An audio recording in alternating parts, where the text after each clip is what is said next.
kọ́ agbada tètè gbóná bí alájèrè ọmọ òṣòro fọkòkò ẹ̀gẹ́dẹ̀ àlùjẹ̀nú akéwì tí ò ṣe é bá bínú agbọ́n olóko ló dé tí sojú alábòsí ṣàkàṣàkàṣàkà.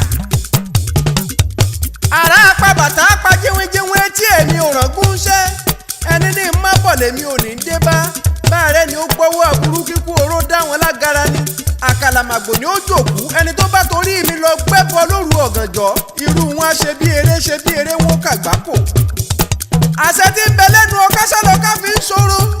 àṣẹ òòrùn lóòrùn fi ń ràn kárí ayé ọjọ́ àkéréjù kan bá fẹnu kanlẹ̀ ní kànlẹ̀ pa gbogbo ẹni tí ń fẹ́ mi ẹ kú iṣẹ́ olóore lára ọmọ Adéwọyìn gbogbo ọmọ ẹgbẹ́ Àjànàkú fans club ẹ ní dòkú ó wọlé olúwa tó lákòókò tá a wà yìí ẹ ò ní lùgbàdì àìsàn. ọ̀tá àgùntàn ọmọnìkù kàkàkà ló tún dé ọmọ òkúta mẹ́ta àgbà òkèrèwé mẹ́fà akọni ọmọlẹ̀ ń perí àlùjọ̀nú ajífọwọ́jẹbọ ẹ̀rù jẹ̀jẹ̀ ńlẹ́ lóko lódò lẹ́yìn odi ọmọ ìlérí adigbanaku ti yọrùkú lẹ́nu lálálá àgùngéńdé bí ẹni kẹsìn ló dé lákòókò tá a wà yìí ọmọ ọ̀bábàjà pọ̀ba lẹ́nu mọ́ mo tún dé sáàrin wa abájòyè jà tọwọ́ ẹ̀ bọ́ sọ̀ọ̀lù. ọmọ Yorùbá ẹgbẹ́ kí ni wọ́n ń pè ní àlùmọ́jìrì fáwọn tí ò mọ̀ òye á lè sọ fún wọn. oníbàárà ọmọ kéékèèké tí ò lẹ́nìkan tí wọ́n ń fojoojúmọ́ ayé wọn ṣagbe àwọn lamọ̀sálùmọ́jìrì kéré tí inú ó gbọ́ àwọn ọmọ ọdún mẹ́jọ mẹ́sàn-án làwọn tá à ń pè bẹ́ẹ̀ ó fẹ́ni tí ò mọ̀ kó lọ rèé mọ̀. ẹ wá wọjọ́ orí àwọn tí wọ́n rọ́ wọlé Yorùbá láti south apá kan nínú wọn mórílé south east lọ́dọ̀ àwọn ọmọ Ìgbò ọ̀dọ̀ ọmọ Ìnà làwọn èèyàn mórílé ẹgbẹẹgbẹ̀rún lọ́nà ẹgbẹ̀rún làwọn tó wọlé sí south west lọ́dọ̀ àwa Yorùbá kí ni wọ́n fi wọ́n ṣe bí lockdown ti ṣe wà lásìkò yìí síbẹ̀ wọn ò yéé kó wọn wọlé torutoru ni wọ́n fi ń wọlé sí wa lára tí wọ́n ń rìn bí ọ̀rọ̀. ẹbọ kúkú yé wa wọ́n fi òtí ìfàyè sílẹ̀ ká lọ láti ìpínlẹ̀ kan sí kejì lásìkò kòró. tàwa làwọn tí wọ́n kóra wọn lógúnlọ́gbọ̀n ọmọ aládé ẹjẹ́ àfura ẹjí ẹ má sùn kómi má lọ tẹ̀yìn wọ̀gbìn lẹ́nu lóminú tí ń kẹ̀mí Àjànàkú ẹ má ṣe dákẹ́ o ẹ dákun ẹjẹ́ àtàná yẹ̀dí ẹ̀ wò. kí n má tàn yín o ohun tó lè má fojú tí fi ń júwe bí àsìkò bá bá àdúgbò sí àṣepolówó onílé nú tipẹ́tipẹ́ làwọn agbẹ̀yìn bẹ́bọjẹ́ ti ń bẹ láàrin wa gbẹ́kẹ̀yídé ń bẹ láàrin wa wọ́n yapa sẹ́ni tí ò mọbi tó lè dé sí sẹ́rù wọn ló lè mú rìn àjò kan pọ̀n ẹ ṣàlàyé ẹ má ṣe jẹ́ wọn kó wa lẹ́rù o ẹ dákun ẹ jí ẹ má sùn o mò ń bẹ̀bẹ̀. ọ̀pọ̀ nínú àwọn tí ń darí wa nínú àwọn Yorùbá ló mọ ìgbésẹ̀ tó tọ̀nà láti gbé àmọ́ sẹ́ni tó ti jẹ́ dòdò ṣerú wọn lè sòdodo ní. ìlérí àwọn Fúlàní Àjànàkú èmi ò gbàgbé wọ́n ti ní padàbọ̀ Abidjan wọn yóò nira wọ́n ti sọ pé yóò kọjá kàsíà. wọ́n jẹ́ òye wa páwọn ń bọ̀ láti kọlù wá nípínlẹ̀ Èkó tẹ́ ẹ bá wá nírọ́ ni wọ́n ń pa àwọn òlèdè tó bá lọ dé ọmọ aládé kí ni ká ṣe gbogbo kọ̀rọ̀kọ́ndù alẹ́ ságbà láti ti fi hàn wọ́n fúnra lára wa la forúkọ ara wa kọfọ̀ sẹ́ẹ̀lì. ẹgbọ́n náà sáà wọ́n lè sọ pé àwọn olóṣèlú wa ò mọ tí ń lọ lórílẹ̀‐èdè yìí ṣá àbáwọn ọba aládé tí wọ́n fọwọ́ lẹ́rán lábẹ́ níwọ̀n ò mọ tí wọ́n ń ṣe ni. ẹgbẹ́ títì sí nílé mi Àjànàkú wà gbogbo tí ń lọ lóru ọ̀gànjọ́ la mú mi rí o Yorùbá ẹ wọlé àpérò. Àmọ̀tẹ́kùn ẹ dákalẹ̀ sáwọn tí ò tí ì dúró lórí ẹsẹ̀ wọn lẹ́yìn fẹ́ gbójúlé àbáwọn OPC tí mọ̀ wọn ò ṣọ̀kan lálẹ́ ké sí tóun gbogbo bá sọrúra àgbòrín èsílẹ̀ ń jẹ lọ́bẹ̀ ẹ̀ lọ́gbọ́n lórí ohun tó máa kọ́ wa àníṣáláì nímọ̀. 2023 lọmọ Yorùbá ń dúró de ààyè lérí ká ẹgbọ́n náà sáwọn tí mọ̀ wọn ò ṣọ̀kan ni wọ́n fẹ́ gbéjọba fún ẹjẹ́ yé tanra yín jẹ Yorùbá ń ṣọ̀rẹ́ Haúsá láti takò ọmọ Yorùbá ẹgbẹ́ nítorí ìdìbò tí ń bọ̀ lọ́nà yìí ẹgbọ́n ta ló sọ fún yín pọ̀mọ́ Haúsá ṣetán àti gbéjọba fẹ́nikẹ́ni ó dọjọ́ abá tó ṣera wa lóṣùṣù ọwọ̀ ká tó ráyé gbé ó dọjọ́ abá fọwọ́sowọ́ ká tó lè fúnra lára wa kúrò lẹ́yìn ìlà. Year 2023 election ẹ̀pọ̀n àgbò tí ń mì dìgbàdìgbàdìgbà nìdìbò ọ̀hún jẹ́ ẹni tó mọ̀ síwájú ogun fún wa tó bá tàkòkò èmi Àjànàkú ó pariwo wọn síta gbogbo ẹni ó yẹ á tẹ̀lé tí mo bá parí ìwádìí ìjìnlẹ̀ mi nípa wọn Àjànàkú wọn polówó ẹ̀ lọ́jà. Dangote trailer tí ń kó bọ́ wọlé tí wọ́n rí gbà lọ́nà Ẹdó ṣe é gbàgbé ọmọ Yorùbá ẹ jí ẹ má sùn ẹ jẹ́ àjọ dira ogun fúnra wa ẹ má ṣe jí àsọ̀tẹ̀ ara wa ẹ dákun ẹ Ẹjẹ̀bùrẹ́ ẹjẹ́ múra wa ní kókó tá a bá lè fọwọ́sowọ́ la lè débi à ń lọ pẹ̀lú ìrọ̀rùn.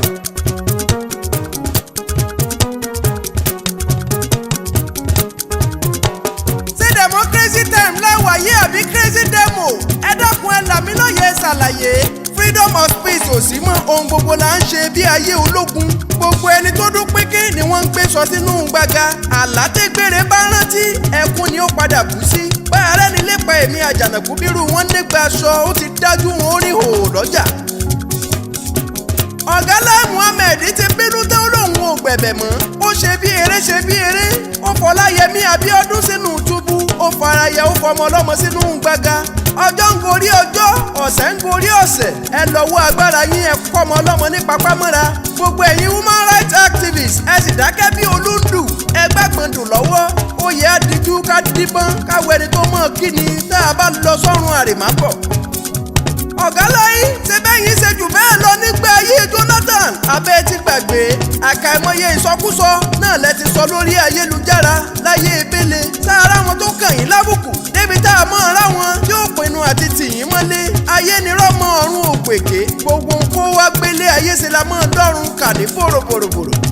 ẹ mọ́mọ́ ọlọ́mọ ẹ kò ní pọpá mọ́ra ẹ sọ́dẹ̀yẹ ìbákà bẹ́ẹ̀ bẹ̀rù àtúbọ̀tán ẹni pé ẹnu ìgbín fi kú òòṣà ni kó fi nulẹ̀ níwájú yín nítorí agbára tẹ́ ẹ ní ẹ tún sọ sínú gbàgà àmọ́ ṣá o akéwì jẹkọjẹkọ lélẹ̀ dánrú ẹ̀ lásà pẹ̀lú èmi àjànàkú kọ́ itó ò ní balẹ̀ kó padà sẹ́ẹ̀kẹ́ ẹ má fi wá wéra wọn ẹ sì torí agbára tí ń bẹ lọ́wọ́ yín ẹ sọ́dẹ̀ ní àbùkù lójú táyé ẹ sọ́dẹ̀ ní àbùkù lójú àwọn àyànfẹ́ ẹ sọ́dẹ̀ ní yẹpẹrẹ ẹni kó mọ̀ sọ ohun tí ò wá látọkàn rẹ̀ fáwọn ọmọ Nàìjà ẹ sì gbaṣọ lára ọmọ ọlọ́mọ ẹ dọ̀tí ẹ̀. ọ̀gá Lai dákun ẹ bá wa tú akéwì tí ń bẹ lákòlò yín lẹ̀ Ẹjẹ̀bùrẹ́ ó ti bẹ̀bẹ̀ ó ti lóhùn ò sọ bẹ́ẹ̀ mọ́ kí lóhun tẹ́ ẹ fẹ́ dọ́lọ́hun ni ẹ ṣe lọ bá ẹ́sà bọ́ọ̀dù lórílẹ̀‐èdè Dublin kábùkù olóròǹbó má ṣe kàn yín yóò ti kí orí yín fún yín yóò ti sọ yín dẹni àbùkù gbáà. èé ṣe tó jẹ́ gbogbo ẹni tó bá ti mẹ́nu lé òdodo lẹ́yìn lépa láti tì mọ́lé báàrẹ́ ni ó dijú sọ mí irú wọn ó dẹni ẹ bọ́ra ìjẹ́tẹ́ ẹ jẹ́ tẹ̀tẹ̀ ẹ má jẹ́ dẹ́gunró èmi ò ní yé ké ẹ má fojú digun báàrẹ́ yẹ tó fojú digun irú wọn lè kúnlẹ̀ sẹ́yìn àrògbẹ̀yìn. gbogbo ọmọ ìlú Ìgbẹ́sà nílé lóko lẹ́yìn odi ẹkú àkókò yìí ẹ̀yin afọbajẹ gbogbo ìṣòro tí ń bẹ nílùú Ìgbẹ́sà gbogbo yín la kí tóun gbogbo ń ṣẹnu re mo gbọ́ pé ó ti tó di ọdún bíi 6 sẹ́yìn tí o ti sọ́ba lórí ìtẹ́ kí ló dé tẹ́ ẹ sì mọ̀ pápánlé ológun ò sí fúnrú ìlú tí ò bá lọ́ba kí ló dé ẹ dákun ẹ̀yin ọba mo gbọ́ pé kò sáwuyewuye ńlẹ̀ kò sì sọ́tẹ̀ nínú ìwádìí èmi àjànàkú tọmọ ọba bá ń bẹ́ẹ̀lẹ̀ ẹ jáwélé lórí ẹ dákun ẹ jẹ́ ká ríru wọn bí ọba ẹ béèrè ọ̀nà lọ́wọ́ Ifá ẹlẹ́rìí ìpín ẹni tó bá jọmọ ọkọ ni ó padà sórí àpèrè. gómìnà wa Abíọ́dún ẹ dákun ẹ bá wa dá sọ̀rọ̀ yìí ẹ bá wa mẹ́nìyàn àtàtà bíi Dr. Samuel Olúṣọlá Bánúsọ di ọlọ́jà ẹkùn tìlú Ìgbẹ́sà land tó dolóògbé ńjọ́sí ẹ dákun ẹ bá wa wọ́ ọmọ ọba kó gorí àlééfà. ẹ dákun Ẹjẹ̀bùrẹ́ tètè wá wọ̀rọ̀ kan fi ṣàdá lórí ọ̀rọ̀ ìlú Ìgbẹ́sà àwọn alálẹ̀ òní sọ yín sókolóbo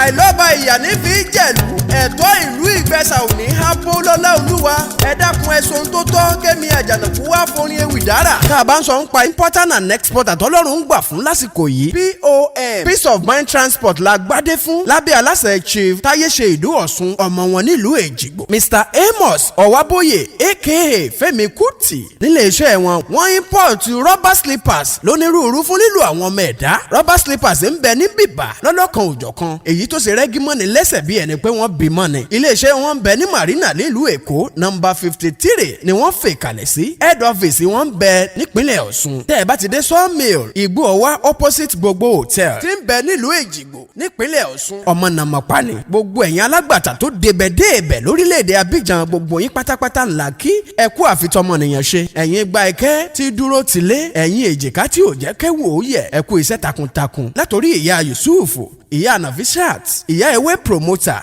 ìyá ọpẹ́ pẹ̀lú madam ìyábọ̀dé àyàfẹ́mi kùtì fúnra ẹ̀. bó bá ṣe pẹ́rù lẹ́yìn sì fẹ́ kó láti ìlú èkó sábìjan tàbí vice versa ìrọ̀rùn ló bá dé. àwọn kì í ṣe ẹrù ẹni báṣabàṣa gbogbo ẹrù tẹ́ ẹ fi rán wọn kò ní dín kò ní pinyìnkì gbogbo ohun tẹ́ ẹ bá fi rán wọn ló mọ̀ pé pérépéré bẹ́gùn bá ń bẹ nígbàlẹ̀ ológbòjò lọ́ba egúngún ẹyẹ wọn kì í fò kó forí sọgi iṣẹ́ ọlọ́run ni. bàbá Mary bàbá Mercy ọmọ wọn léjìgbò dákun tẹ̀síwájú tẹlifóònù nọ́mbà wọn nìwọ̀nyí tó bá ṣe pórílẹ̀-èdè Nàìjíríà ni ẹ lè pè wọ́n sórí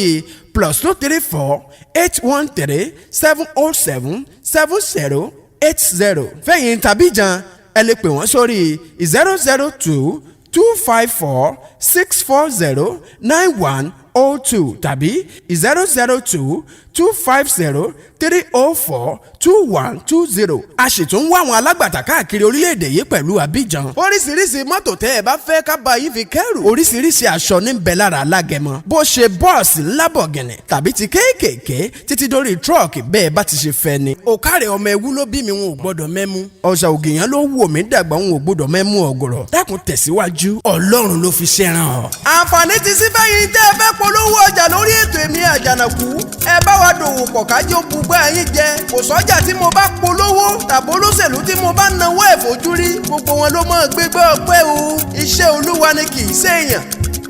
gbogbo àwọn tó ti bá mi dòwò pọ̀ gbogbo wọn ló lè jẹ́rìí ipa Èmi Àjànàkú. ọ̀rọ̀ àsọdùnkọ́ ọ̀rọ̀ ìgbéraga náà sì kọ́ gbogbo tẹ́ ẹ bá fẹ́ lọ́lọ́run ó ṣe.